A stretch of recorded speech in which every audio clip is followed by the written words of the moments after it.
Tengo dos temas para este mensaje. Usted escúchelo, tenga en mente los dos nombres y al final pues usted le pone cualquiera de los dos. El primero es la historia de un rebelde y el segundo es levántate y clama a tu Dios. Amén. Aleluya. Pueden sentarse, hermanos.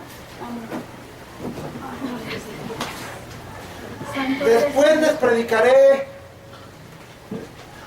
uno o dos mensajes más de este libro de Jonás.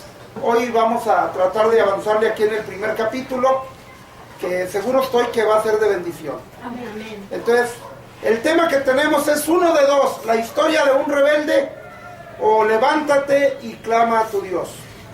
Téngalo en mente y vamos a estar meditando en ello. Lo primero que vemos nosotros en el verso 1, hermanos, es algo que nos favorece a todos. En el verso 1 vemos que Dios siempre se acerca a la humanidad. En el caso mío, Él me habló el día 9 de julio del 87. Y aquí registra que a Jonás también le tocó el turno. Vino palabra de Jehová a Jonás, y dice cuál Jonás, por si había varios Jonás en el mismo pueblo o en la misma colonia, ¿verdad? Entonces, yo considero que el ser humano el día del juicio no tendrá excusas de decir: a mí nunca me hablaron, a mí nunca me dijeron nada, a mí nunca me invitaron ahí a Fuente de Vida en Lerdo. ¿Verdad? Habrá siempre un registro que dirá: se te habló tal día a tales horas y quien te llevó el mensaje fue este hombre o esta mujer. Y a Jonás ahí dice que él recibe el mensaje de Dios. Y amados hermanos, en este capítulo 1 vemos que recibe el mensaje y huye y hasta paga para no cumplir el mensaje de Dios. Por eso hablábamos de la historia de un rebelde. Entonces ya en el verso 2 se le dice: levántate. ¿Por qué cree usted que se le dice levántate? ¿Porque estaba de pie? ¿O porque anímicamente estaba al 100? Este hombre o estaba tirado, acostado o sentado, o bien estaba de pie pero anímicamente estaba totalmente derrotado, tirado en el suelo. Y para que alguien sea usado por Dios tiene que ser levantado, hermanos. Tiene que ser restaurado, tiene que ser salvado, tiene que ser lleno del Espíritu de Dios. Amén. Entonces, levántate, en otras palabras, porque en esa condición en que te encuentras, solo serás burla de todo el mundo y de nadie podrá ser bendición. Levántate. Deja de dar lástimas. Deja de andar alicaído. Deja de andar, ¿verdad? Arrastrando los pies. Deja de andar con la frente clavada en el piso. Levántate. Y una cosa más. Levántate y no vas a ir a donde tú quieras. Vas a ir a Nínive. Casi le decía. Y si he de usar un gran pez para llevarte allá, lo haré. ¿Verdad? Claro, eso lo vemos ya en el capítulo 2 y cosas más. Entonces, levántate y ve a Nínive. En otras palabras, tú tienes cualidades para bendecir a Nínive. Tú en mis manos serás la salvación para Nínive. Y quizás otros quieran ir, pero no tienen las cualidades que tú tienes. No tienen el tono de voz que recibirían allá. Pero tú tienes todo. Así es que levántate y ve a Nínive. Y le dice por qué lo está enviando a Nínive, hermanos. Porque ha subido su maldad delante de mí. O sea, la maldad de esa gran ciudad es tal que ha subido a mi presencia.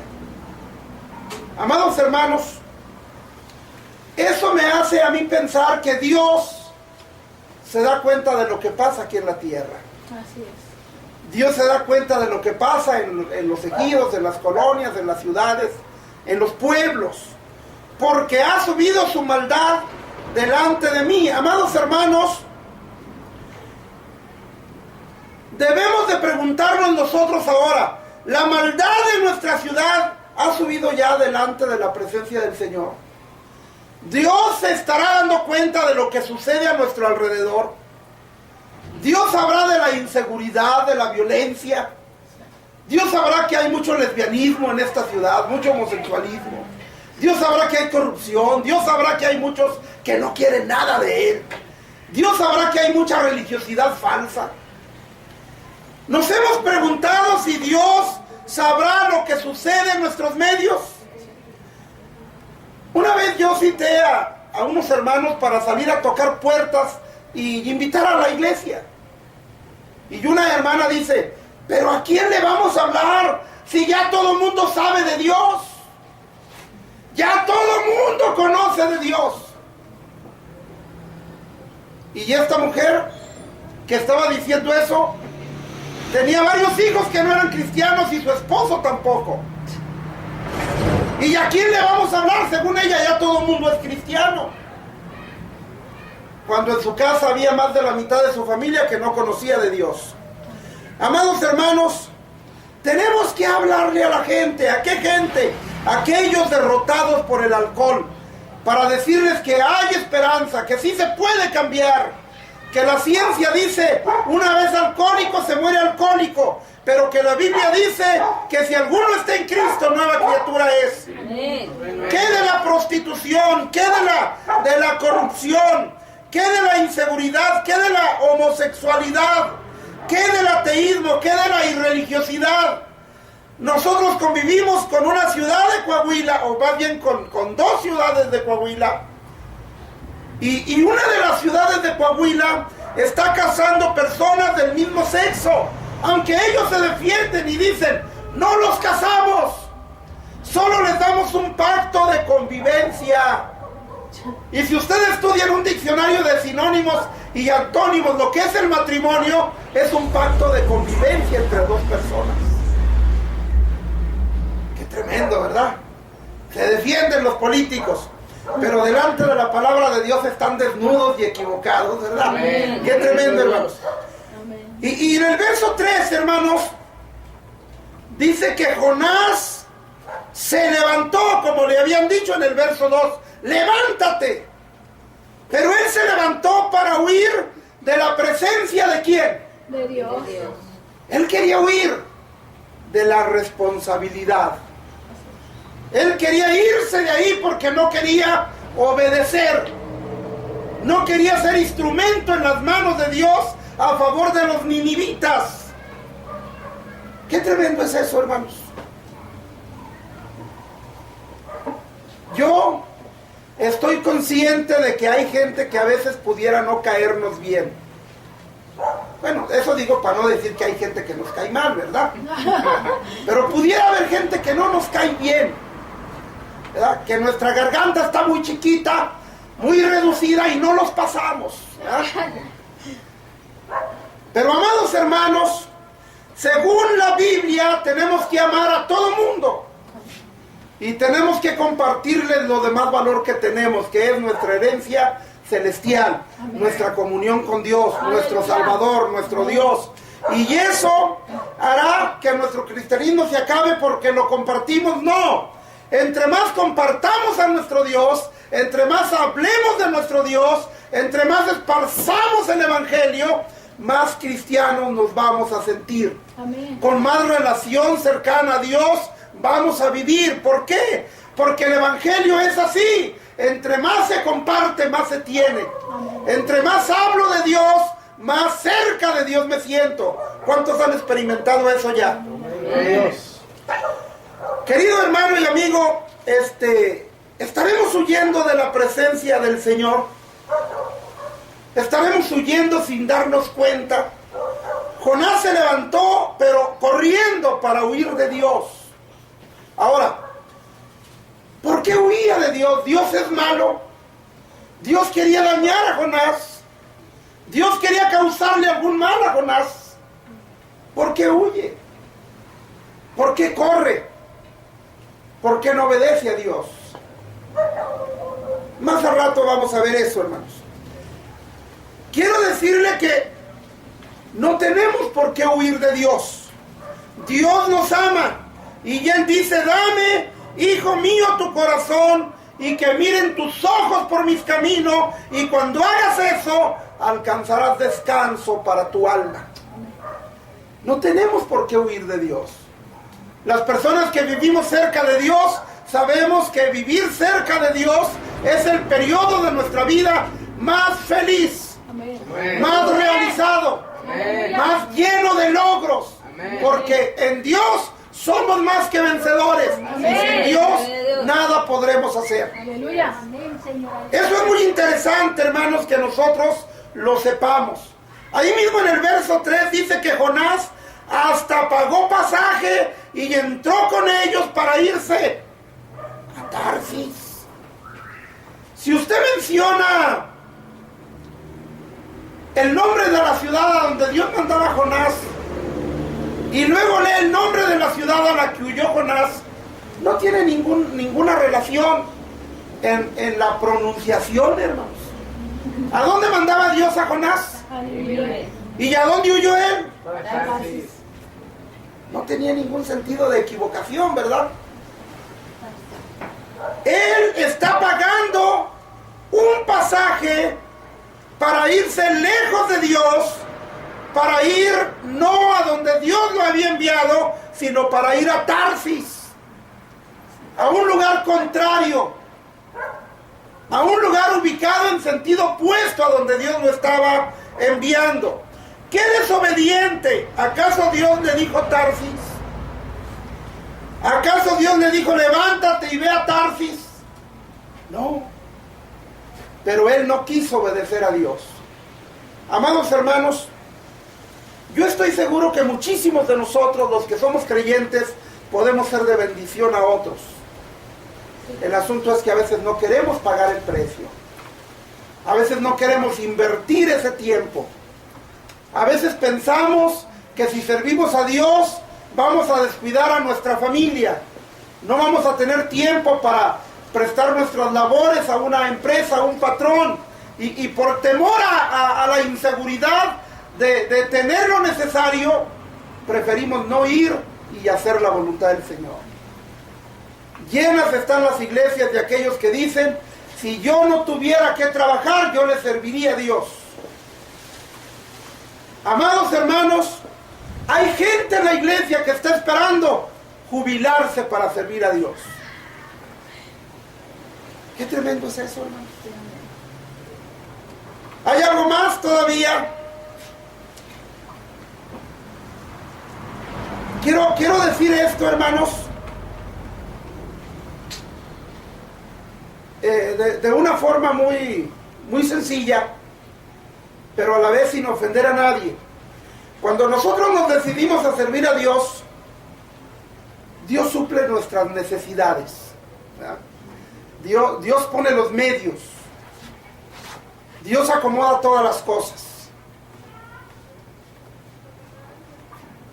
Yo tengo menos de 2 años y medio aquí. Y aunque no he tenido ningún patrón, no he trabajado para ninguna empresa, no le puedo decir que me estoy muriendo de hambre, porque tengo más de 50 kilos de más. Si yo le dijera, no tengo ni para comer, ¿me lo creería? ¿Ah? Vino mi hija y me dice, oye, mi esposo no trae zapatos, regálale unos pares. Yo no le podía decir que no tengo, porque ella estaba viendo ahí que había más de 2 docenas de zapatos, ¿verdad?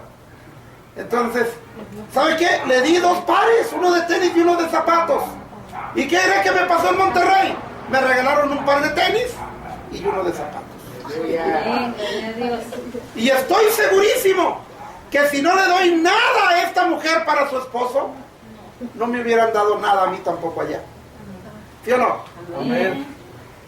Y los zapatos que me dieron me gustaban más que los que yo di. Y los tenis que me dieron están mejor que cualquiera de los 10 pares que yo tengo aquí. De manera entonces que Dios siempre suplirá nuestras necesidades. Amén. Siempre, hermano, siempre, siempre. Dios siempre lo hará. Amén. Pero la gente tiene sus reservas. ¿Y qué tal si no llega? ¿Y qué tal si no suple? ¿Y qué tal si no diezma la iglesia? ¿Y qué tal si ofrenda muy poquillo? Amados hermanos, no es la iglesia la que sostiene al siervo, es Dios el que sostiene al predicador, al pastor, al misionero. Alabado sea el Señor. Hay algo interesante, hermanos. Pagó su pasaje y entró para irse con ellos a Tarsis, lejos de la presencia de ¿quién? Él no quería estar cerca de Dios. ¿Por qué? ¿Acaso Dios tendría alguna enfermedad contagiosa? ¿Por qué quería huir de la presencia de Dios? ¿Por qué quería estar lejos de la presencia de Dios? Para evitar sus responsabilidades. ¿Por qué huyó el hijo pródigo de su padre? Analice usted la parábola del hijo pródigo. El padre del hijo pródigo representa a Dios. El hijo pródigo representa a los pecadores. El hijo mayor representa aquellos hombres que eran maestros de la ley, ¿verdad? A los fariseos. El hombre de la provincia lejana representa a Dios, al diablo, perdón. El padre de los dos hijos representa a Dios. El señor de la provincia lejana representa al diablo. Y el hijo menor representa a los pecadores. Y el hijo mayor representa a los fariseos. Pero ¿por qué huye el hijo menor de su padre, que en este caso representaba a Dios? Huye porque ya no quiere ser mimado. Ya no quiere ser cuidado. Quiere estar lejos de un ojo vigilante y protector. Él quiere demostrarle a su padre, ¿verdad? Si yo tuviera tu dinero, la vida que me daba. Si yo tuviera tu capacidad de poder adquisitivo, viviría como un rey. Solo dame lo que me corresponde para ser feliz. Y en cuanto el padre le da lo que no merecía, este hombre se va de su padre para demostrar que iba a ser feliz, para demostrar que iba a disfrutar su vida, y terminó entre los puercos, terminó entre los marranos, entre el mosquero, entre el trochil. ¿Sabe por qué? Porque huyó de la presencia de su padre. Porque lejos de la presencia del Padre Celestial siempre se vivirá en miseria, siempre se vivirá en la ruina, siempre se vivirá en la suciedad. No en la sociedad, en la suciedad, ¿verdad? Y este hombre ahora, Jonás, está lejos de la presencia de Dios. Y el hombre lejos de la presencia de Dios, si tiene éxito, se envanece. El hombre lejos de la presencia de Dios, si tiene poder adquisitivo, dinero, se corrompe. El hombre lejos de la presencia de Dios se animaliza.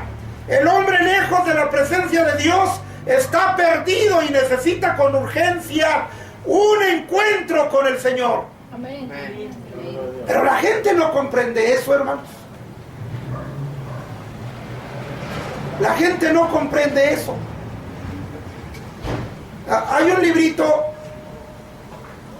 que se llama Ángeles. Lo escribió David Wilkerson, que acaba de morir en meses atrás. Y David Wilkerson, en ese de los libros de ángeles rescatados del infierno, él habla que andaba en los barrios más bajos de Nueva York, ¿verdad?, invitando a la gente a entregar su vida a Dios, a darle una oportunidad a Dios y asistir a la iglesia, escuchar el plan de Dios para sus vidas y que ellos fueran cambiados. Y toca ahí a una casa y sale una mujer y dice: no me moleste, si me quiere ayudar, deme dinero. Dinero es lo que necesito para ser feliz. Lárguese con su Biblia y con su religión a otro lado. Y aquel hombre le dice: mujer, no es el dinero lo que necesitas. Hay muchos millonarios que se suicidan por los problemas que tienen. No es el dinero. Dale una oportunidad a Dios. Y aquella mujer abre la puerta y ve que está un niño tirado ahí entre los periódicos y un foco que cuelga con un hilo desde el techo casi hasta tocar el cuerpo del niño, y le dice: predicador, ¿por qué cree que tengo el foco cerca del niño? Porque hay docenas de cucarachas, porque hay docenas de ratas, y yo estoy ahí tirada en el piso porque no tenemos un colchón, y estoy defendiendo a mi hijo en las noches de las ratas. Necesito dinero para fumigar toda la vecindad. Eso es lo que yo necesito, no a Dios. Amados hermanos, la gente piensa que lo que necesita es una buena casa, es una buena cantidad de dinero. Pero hay muchísima gente, hermanos, muchísima gente que tiene dinero y vive en la inseguridad, vive en la infelicidad. Sin embargo, hay creyentes lavados con la sangre de Jesucristo, que viven al día, que les pagan un miserable sueldo, pero que tienen una sonrisa en sus labios. Aleluya. Y que degustan su alimento cada día, aunque sea muy humildito, pero dando gracias a Dios por el sustento que llega a sus mesas. Amén, amén.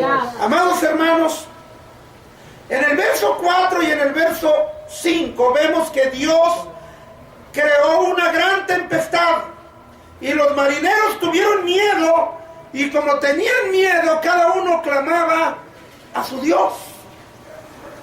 Eso habla de la diversidad de dioses que el ser humano ha creado. Dicen por ahí que una nación tiene 11,000 vírgenes, y eso que no son matriarcos sino patriarcos, imagínense. Así es que si fueran matriarcos, tendrían unas 200,000 en lugar de 11,000, ¿verdad? Amados hermanos, si analizamos la historia de los santos, aquí nada más en nuestro territorio nacional, tenemos un santo para cada día del año. Y muchísimos días tienen 2 o 3 o 4 santos. Hay una diversidad. Según los padres de esta enseñanza dicen, no los adoramos, no los veneramos, no los servimos. Los tenemos ahí como vidas ejemplares que podemos imitar. Pero yo veo, amados hermanos, que infinidad de gente sí los adora, sí les clama cuando tiene necesidad, sí les pide por su desgracia. Y aquí vemos a estos marineros, una gran tempestad, la nave se partía en dos y cada uno de ellos estaba clamando a su Dios. Así es. Qué tremendo, ¿verdad? Qué tremendo es eso. Un día yo fui a un pueblo de Veracruz y invitamos mucha gente a la iglesia, y muy poca gente se arrimó a la iglesia. Y me dicen, pastor, hubiera venido unos días antes cuando tembló aquí. Dice, todo el mundo ahí, debajo en los llanos, todos orando, todos hincados, pidiéndole a Dios que parara de temblar la tierra.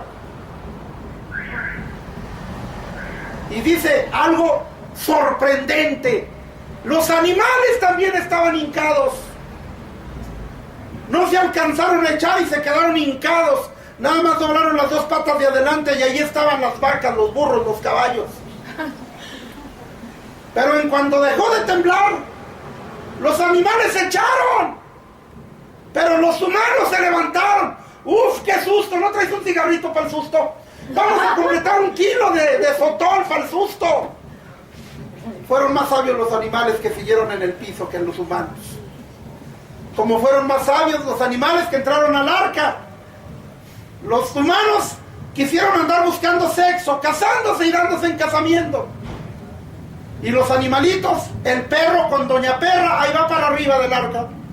¿Verdad? Y el pato con doña pata, ahí van los 2 patones, ¿verdad? Y el gato con doña gata. Y los hombres, cada quien buscando su propio camino. Qué tremendo es eso, hermanos. Yo quiero decirle algo muy interesante. Cada uno está clamando a su Dios, porque quieren que cualquiera les conteste. No importa quién, pero que conteste. No importa quién, pero que nos salve. No importa quién, pero que pare esta tempestad. ¿Sabía usted que varias Naciones Unidas, varios personajes de historia en la política, hermanos, han dicho que necesitan un hombre que traiga la paz, que traiga la seguridad, que traiga el bienestar a la comunidad mundial? Y algunos, de perdido dos, han dicho, si lo envía el diablo, Dios, lo aceptaremos. ¡Qué tremendo! Cada uno está clamando a su Dios. Pero Jonás sabía por qué estaba pasando eso. Y bajó abajo de aquella embarcación y se echó a dormir. Amado hermano, ¿cómo nos encontramos en relación a Dios? ¿Estaremos dormidos o despiertos al plan de Dios para nuestras vidas? ¿Estaremos despiertos? ¿Estaremos vigilantes de nuestra relación con Dios? ¿Sabemos qué es lo que Dios quiere para nosotros? En el verso 6 a mí me sorprende mucho, hermanos. Fíjese el verso 6 lo que dice: el patrón de la nave se acercó y le dijo: ¿qué tienes, dormilón? Levántate y clama a tu Dios, quizás Él tendrá compasión de nosotros y no pereceremos. En otras palabras, ya todos les clamamos a nuestros dioses, solo faltas tú. Levántate y clama a tu Dios. Pero le dicen: ¿qué tienes, dormilón? ¿Verdad? Es tanta la pereza que no te das cuenta que perecemos. Es tanta tu flojera que no tienes ni ánimos de aclamar a Dios. Por lo que dice el verso 6, el dueño de la nave, el capitán de la nave, el patrón de la nave, se le acercó y le dijo: ¿qué tienes, dormilón? Yo creo que llegó y lo: ¿qué tienes, dormilón? En otras palabras, ya te cayó algo encima, ya te mató algún bulto que cayó encima de ti, y lo empezó a mover y lo agarró de las orejas. ¿Qué tienes? No estás golpeado, no estás dañado, no estás desmayado, no estás muerto, eres un flojonazo. ¿Qué tienes, dormilón? Levántate y clama a tu Dios. ¿Verdad? ¡Qué tremendo! Y le dice: ¿qué tienes, dormilón? Levántate y clama. ¿A quién? A tu Dios. Ya todos lo hicimos y mira cómo está el asunto. Ya todos lo hicimos y la barca está que se parte en pedazos. ¿Por qué no te levantas, dormilón, y clamas a tu Dios? Y le dice: quizás tendrá compasión de nosotros y no pereceremos. Algo sabio de este hombre, ¿verdad? Querido hermano, querido amigo, cuando te sientas en peligro, solo clama a tu Dios. Y si tu Dios es el Dios de Elías, seguro que te contestará.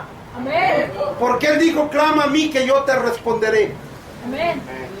No fueron los Baales los que dijeron: yo les responderé, fue Dios. Y los Baales hasta chorreaban, ¿verdad?, su sangre por todo el cuerpo. Se sajaban, se cortaban el cuerpo, su sangre corría por sus cuerpos. Y dice: Baal no contestó. Ahí está en los Reyes 18, del 20 al 40, ¿verdad? Entonces, cuando le tocó el turno a Elías, Elías dijo algo muy sencillito: voy a reedificar el altar deteriorado de Jehová. Y fue por una piedrita, y fue por 8 piedritas, y fue por 11 piedritas, y completó con la piedrita número 12. Estas 12 piedras representan los 12 patriarcas de la historia de mi nación. Y luego partió aquel buey en pedazos, lo puso ahí sobre la piedra, sobre la leña, y luego hizo una zanja alrededor del altar, y luego dicen: échenle agua, ¿verdad? Y ya échenle más agua. Nomás, note la cantidad de cántaros que le echaron. 4 cántaros, una vez, 2 veces, 3 veces. El agua corría alrededor del holocausto en la zanja que se había hecho. Y este hombre se retiró del altar ¿verdad? Y dijo, Señor,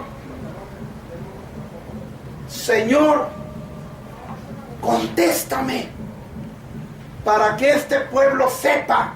Yo ya sé, pero para que este pueblo sepa que tú eres el Dios de Abraham. Amén. Y si no se ha retirado, la lumbre también lo consume a él, hermanos. Así es. La lumbre consumió aquel holocausto. Dice que la envió las aguas, llamados hermanos, como habían apostado su vida. Todos los profetas de Baal y de Acera salieron hechos la cochinilla, como dicen por ahí, ¿verdad? Salieron corriendo. Y el profeta dice, agarrémoslos. Y los alcanzaron en el arroyo de Sison y ahí los degolló. Acabó con ellos, les cortó la cabeza. Amados hermanos, cuando nosotros clamamos a Dios, Dios nos contesta. Amén. Dios nos contesta. Así es. Dios es un Dios que se pone a las órdenes de sus hijos. Eso es lo que yo veo en Jeremías 33:3. Es como si llegara ahí a la vida de David y lo encuentra todo alicaído. No, pues no han salido mis asuntos como yo quería. Y, Señor, ¿qué pasó? Y luego viene Dios y lo abraza. Y le palmea así en la abundante humanidad y le dice, hijo, ¿verdad? No diga marcas.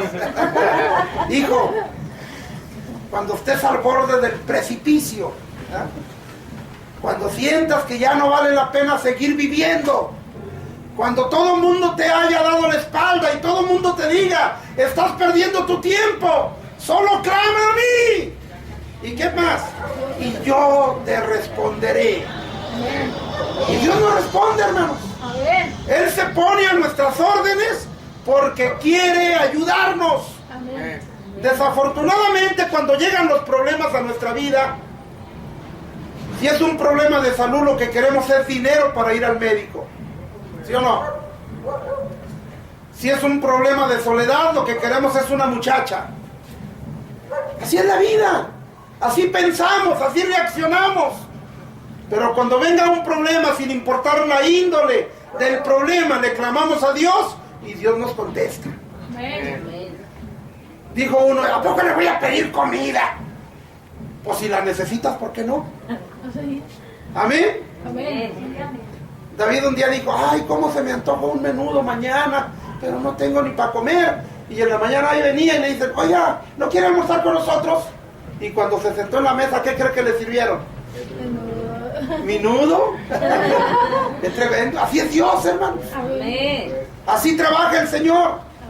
Una viejita sola un día le dijo al Señor, necesito despensa, la alacena está sola, Señor, ¡súpleme! Y estaban unos marihuanos afuera de su puerta, estaban oyendo la oración. Y dijeron, vamos a hacerle una broma a esta viejilla. Y fueron y unos compraron unas cosas y otros otras. Y llenaron una bolsa y se la pusieron en la puerta, le tocaron. Y se fueron a esconder atrás de los árboles. Y agarra a aquella mujer la despensa que compraron los locos aquellos. Y gracias, Señor, porque me contestaste. Y todos los marihuanos, no fue Dios, fuimos nosotros. Pues Dios usa hasta el demonio para suplirle a sus hijos, bendito Dios. Así es Dios, hermano. Así se las gasta el Señor, ¿verdad? Qué tremendo es el Señor. Aleluya. En el verso 8, hermanos, vemos algo tremendo. Yo creo que estos tripulantes eran parientes de tu abuela, hermano. Mira, me lo interrogaron. Verso 8, los tripulantes interrogan a Jonás. ¿Quién eres? ¿Cómo te llamas? ¿De dónde vienes? ¿Cuál es tu tierra? ¿Cuál es? Oiga, todo. Casi les decía Jonás, si no ando buscando trabajo. Pero lo están interrogando, hermanos. Hay algo muy interesante, hermanos. Verso 9. Jonás le responde, soy hebreo. Su respuesta es valerosa, pero sus hechos son cobardes. Soy hebreo y sirvo a Jehová de los ejércitos, el Dios que hizo los mares, el Dios que hizo la tierra. Soy hebreo y sirvo a Dios. ¿Se sirve a Dios con desobediencia? ¿Se sirve a Dios no obedeciendo lo que nos manda? pisoteando sus mandamientos de ninguna manera. Pero bueno, este hombre, su respuesta es muy valerosa, pero sus hechos son muy cobardes. Temo a Jehová, el Dios que hizo los cielos y la tierra. Los hombres, hermanos, que vivían en Nínive, eran hombres malvados, y Jonás no quería ir con el mensaje de salvación a ellos, porque Jonás decía: los ninivitas no deben de ser salvos, han hecho muchos males. Los ninivitas tienen que irse al infierno para que paguen sus crímenes, para que paguen sus maldades, para que paguen el vivir lejos de Dios. Por eso dice Nahum 3, del 1 al 6, y describe cómo eran ellos: malos, perversos, muchos muertos. La gente se tropezaba con los cuerpos en la calle, que eran por docenas, y allí estaban tirados. Y Jonás no quería ir, porque los ninivitas mataban a los profetas de Dios. Los ninivitas, amados hermanos, mataban a los mensajeros de Dios. Y el siervo de Dios en la antigüedad era un siervo generacional. Si mi abuelo había sido siervo de Dios, mi padre tenía que ser siervo de Dios. Y cuando mi padre envejeciera o muriera, yo tenía que ser siervo de Dios. Y cuando yo envejeciera o muriera, mis hijos tenían que ser siervos de Dios. Y es probable que algún antepasado de Jonás hubiera muerto en las manos criminales de los ninivitas. Y por eso Jonás no quería ir con el mensaje de la salvación. Ya Dios le había dicho: tú vas a ir a esa gran ciudad, es mucha su maldad, su pecado ha llegado hasta mi presencia, vas a ir con el mensaje de la salvación. Y él decía: estos hombres merecen el infierno, no voy. Amados hermanos, ahí está Nahum 3, del 1 al 6, para ver la descripción de los ninivitas. Ellos, ¿verdad?, los tripulantes de la nave, se dieron cuenta que el Dios de Jonás era creador y no creado.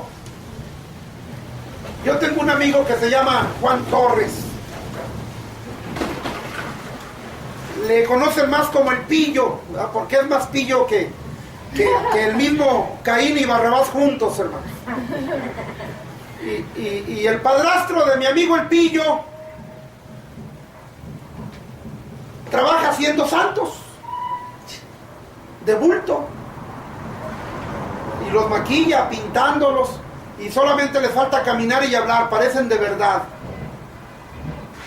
Y el papá, el padrastro de mi amigo Pillo y Pillo son católicos, pero el padrastro es más borracho que el que inventó el vino, amados hermanos. Y ¿sabe qué?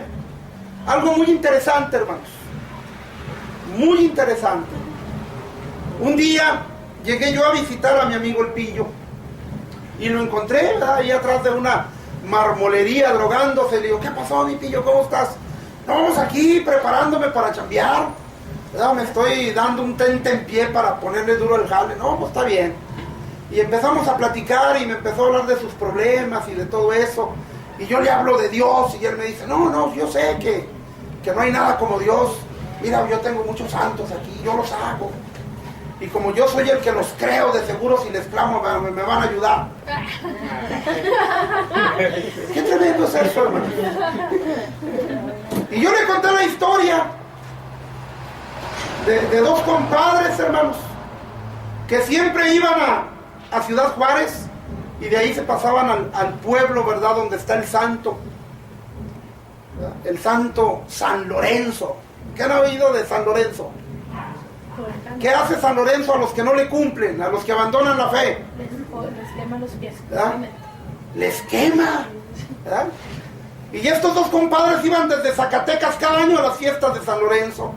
Llevaban sus veladoras y sus ofrendas, sus flores, ¿verdad? Y un día, estando ahí en la fiesta de San Lorenzo, un compadre le dice a otro: cada año venimos, pero ¿por qué no nos quedamos a vivir aquí para no solamente venir cada año, sino venir todos los domingos? ¡Juega! ¡Pues juega! Y hermanos, se traen los triques desde Zacatecas, llegan a Ciudad Juárez, se ponen a trabajar en la construcción, y cada domingo ahí van a San Lorenzo, muy contentos. Era su fe, era su devoción, Era su gusto, era su religión. Eran felices con eso esos hombres. Pero usted sabe, en la obra, ahí alguien le empezó a hablar a uno de aquellos compadres. Y aquel compadre abrazó la fe cristiana y dejó de ir a San Lorenzo los domingos. Y el compadre, ¿verdad?, que quedaban de verse allá, dice, ¿qué pasaría con mi compadre? Voy a la casa a ver qué pasó. ¿Y sabe qué? No lo hallaba. Y le estaba buscando y buscando. Pues no lo hallaba, porque cuando venía de misa y iba a buscar a su compadre, el compadre andaba en la iglesia de la esquina. Amados hermanos, algo muy interesante. Un día se encontraron y le dice aquel compadre católico a su compadre ahora evangélico: compadre, ¿por qué no he ido? Todos los domingos lo busco, he ido a su casa. No, dice, compadre, es que me voy al culto. ¿Y qué es eso? Pues me voy a misa, pero evangélica. ¿Qué? ¿Cómo que se hizo evangélico? Mi San Lorenzo lo va a quemar, compadre. Vuélvase al redil. Y aquellos compadres tenían una fuerte amistad y platicaban, pero siempre estaban al tema de la religión y se disgustaban. Y el cristiano, el compadre cristiano, un día pasó por una alfarería y estaban unos perrotes así negros, de barro, y compró dos. Y se los llevó y los puso en la sala. Y ahí tenía su Rottweiler de barro, hermanos. Y allá en el trabajo, compadre, vaya a mi casa, hombre, vamos a seguir con nuestra comida, vamos a platicar. Nomás no me hable de religión, compadre, porque yo sí soy fiel a San Lorenzo. No, pues ahí estaban, iban a una casa un domingo y luego a la otra al otro. Y el día que tocó con el cristiano, llegó aquel hombre y ¡oh, qué hermosos perros! ¡Qué maravillosos perros, compadre! ¿Dónde los compró? Y el cristiano le dice: no se arrime, compadre, porque lo muerden. Y aquel hombre: ¡ay, compadre! ¡Ya se volvió loco! ¿Cómo creen que me van a morder si son de barro? Y aquel compadre le dice: ¿y usted cómo cree que San Lorenzo me va a quemar si está hecho del mismo material?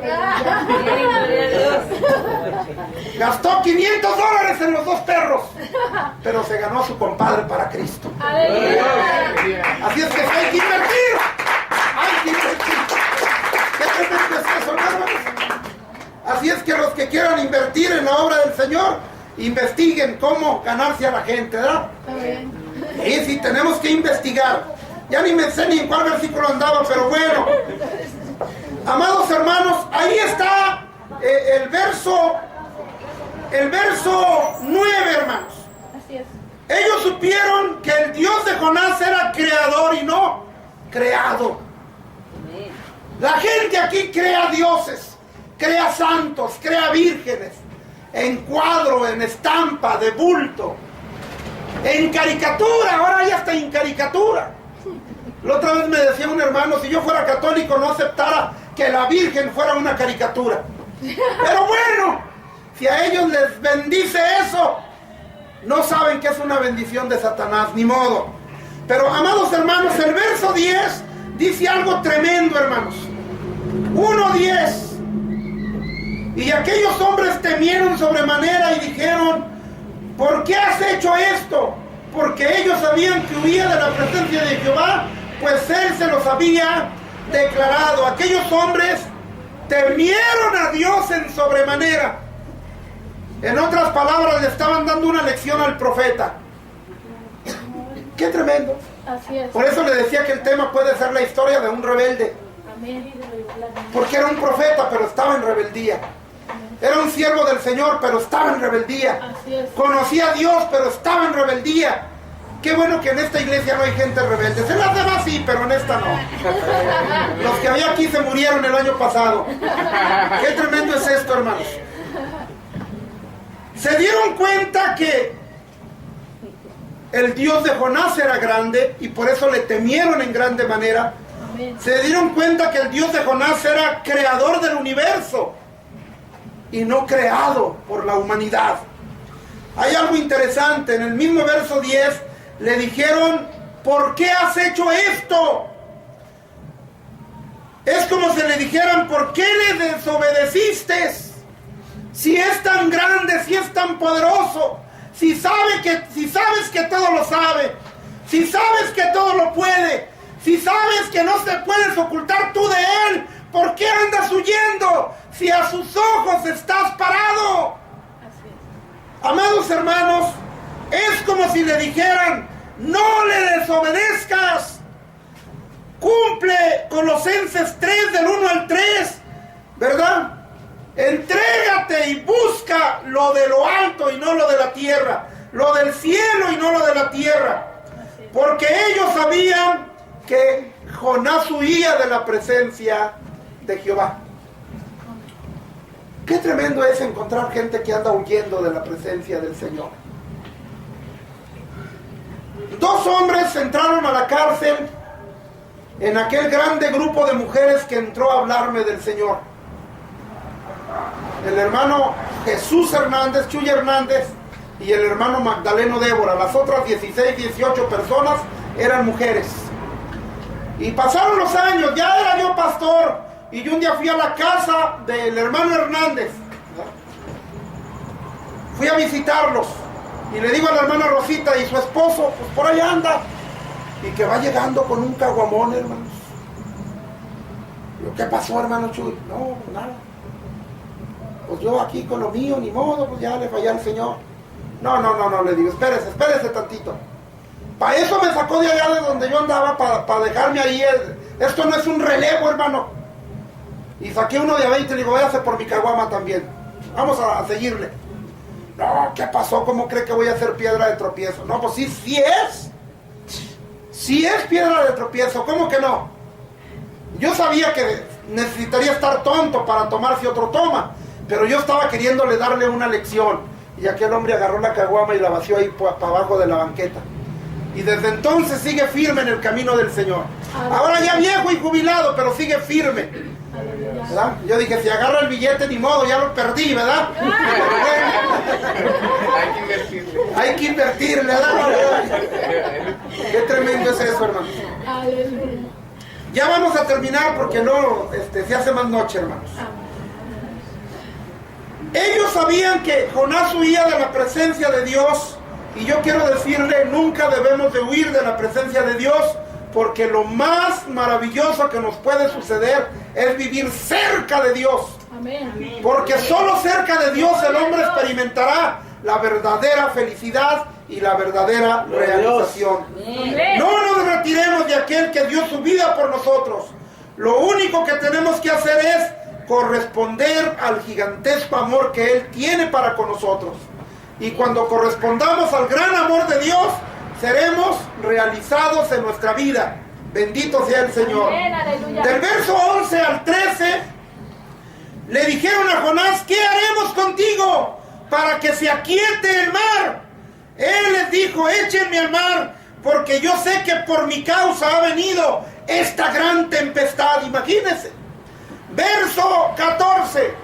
Entonces clamaron a Dios y le rogaron diciendo, que no perezcamos nosotros por la vida de este hombre. La palabra vida cámbiala por desobediencia y léalo de nuevo. Que no perezcamos nosotros por la desobediencia de este hombre. Amados hermanos, nuestra vida afectará la vida de las personas que nos rodean, para bien o para mal. Busquemos que afecte para bien a todo aquel que vive alrededor de nosotros. Amén. Amén. No debemos de ser causa de tropiezo para nadie. Así es. No debemos ser causa de tropiezo para que otros no vengan a Dios o para que se retiren de Dios. Procuremos de ser de bendición a otros y no de maldición. Amén. Hay algo muy interesante. Tenemos que trabajar a favor de otros. Tenemos que trabajar porque de nuestro trabajo en la obra del Señor depende que otros conozcan al Señor o vivan en la ignorancia. Verso 15. Y echaron a Jonás al mar y se acabó la tempestad. El mar cesó de su tormenta. Y luego dice el verso 16, aquellos hombres temieron a Dios y ofrecieron sacrificio e hicieron votos. ¡Qué maravilloso es esto, hermanos! Cuando hablan que hay un Dios que creó los cielos y la tierra, el mar y todo lo que en ellos hay, estos hombres dijeron, tenemos que servir a ese Dios. Así es. Yo sirvo a un Dios que hizo un marihuano. Yo sirvo a un Dios que hizo un homosexual. Yo sirvo en una religión que fundó una mujer. Yo sirvo a Dios en una religión que fundó un hombre igual a mí. Entonces temieron a Dios, el Dios de Jonás, y hicieron votos, y sacrificaron, y prometieron. ¿Qué creen que prometieron a Dios? Pues prometieron vivir en santidad, prometieron amar a sus prójimos, respetar a sus familias, proveerlas. Amados hermanos, quisiéramos renovar nuestros votos delante del Señor. Queremos reavivar nuestras fuerzas en la presencia del Señor. El cristianismo es renovarse o morir. El cristianismo, amados hermanos, es para disfrutarse. Tenemos que ser recíprocos con el amor de Dios. Dios dio su vida por nosotros. Nosotros debemos de estar dispuestos a dar nuestra vida por Él. Me gusta mucho a mí segunda de los Corintios 5:15.